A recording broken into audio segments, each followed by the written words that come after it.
First, we will address some important global politics and foreign events. Greece took over the rotating presidency of the European Union. Hiring slumped sharply in December as the economy added only 74,000 jobs. This was the weakest month for job growth since January 2011.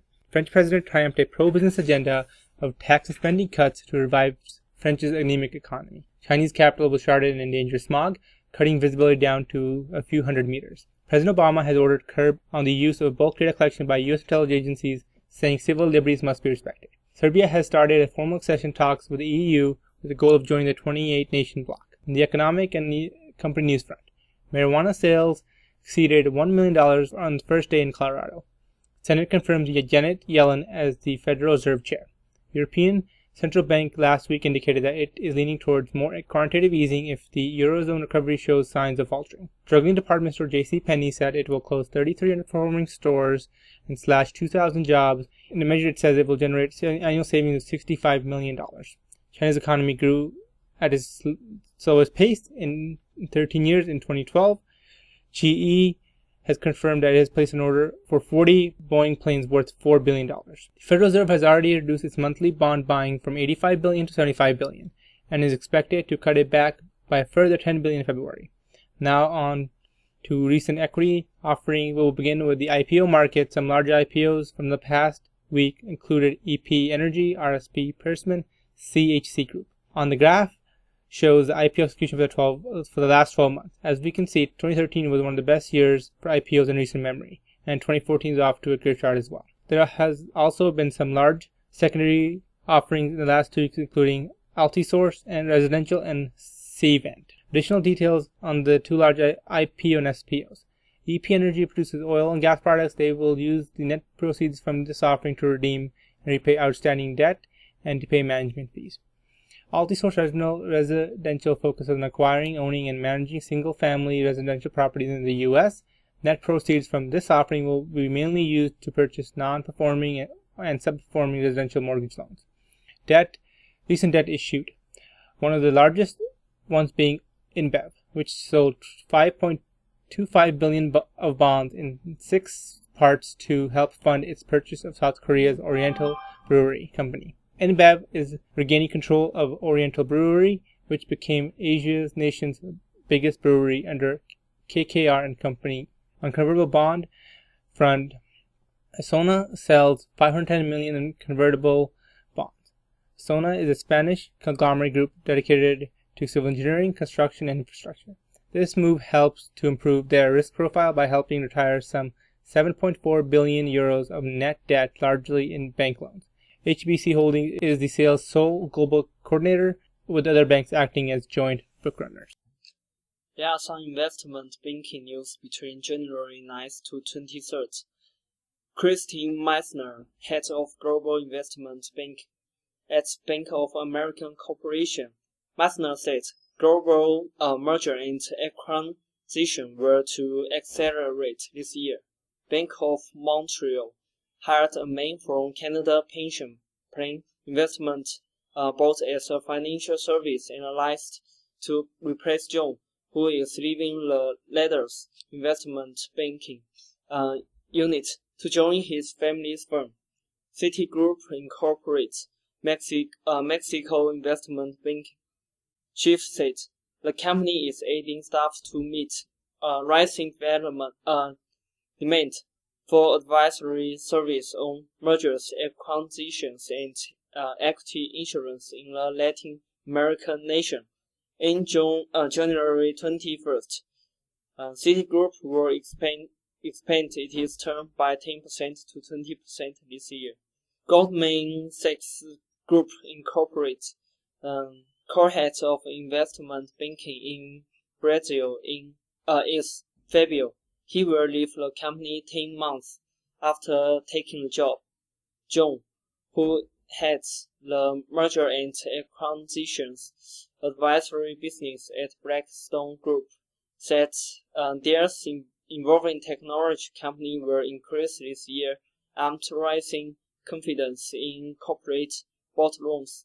Gold will extend declines this year as gains in equity markets reduce the need for having assets and increased regulation hurts risk appetite.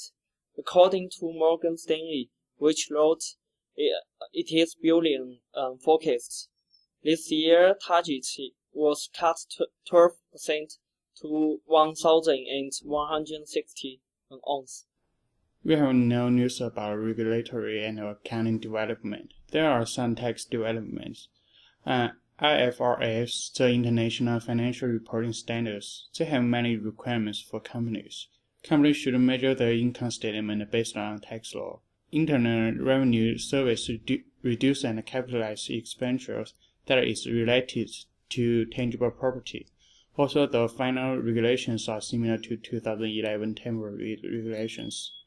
Also, IRA sold long-standing issue will reduce expenditure for research and experimental. Since subprime crisis in 2008 has huge influence on global market, U.S. market and European market are unstable until now, and Japan came up with large-scale quantitative easing policy.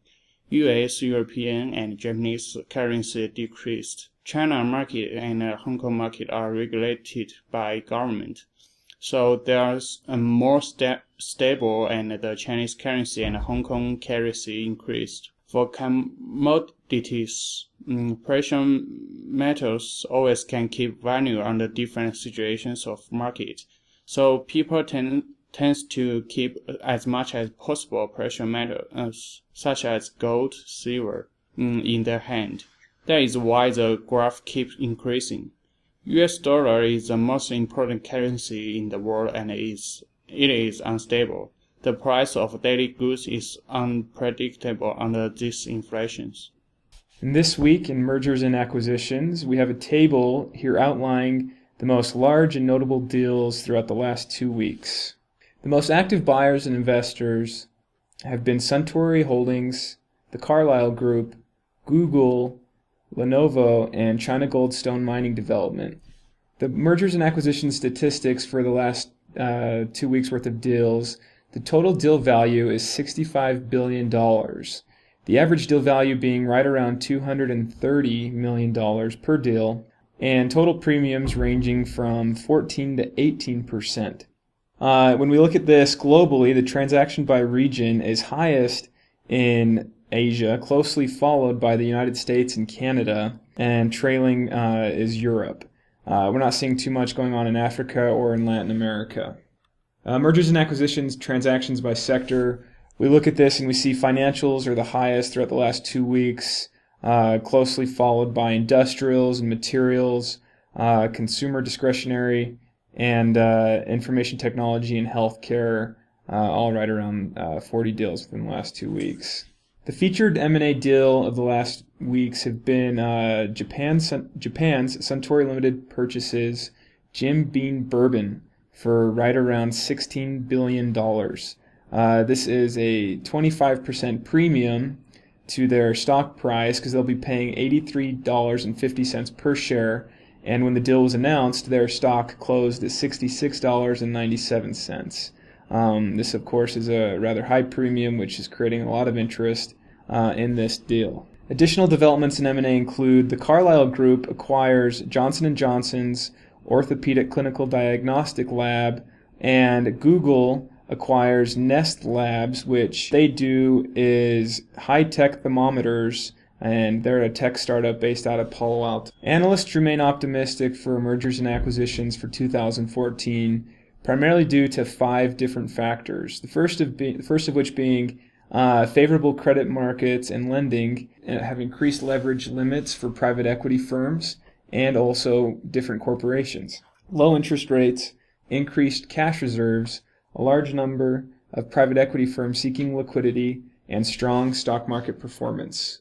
All of these factors should remain constant and help produce a good M&A year for 2014. Developments within private equity include private equity firms in Europe and Asia are continuing to grow, and their funds are seeking liquidity.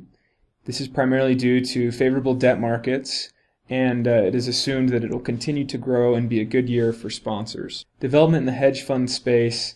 Hedge funds aim to make profits amidst the global warming crisis, European hedge fund and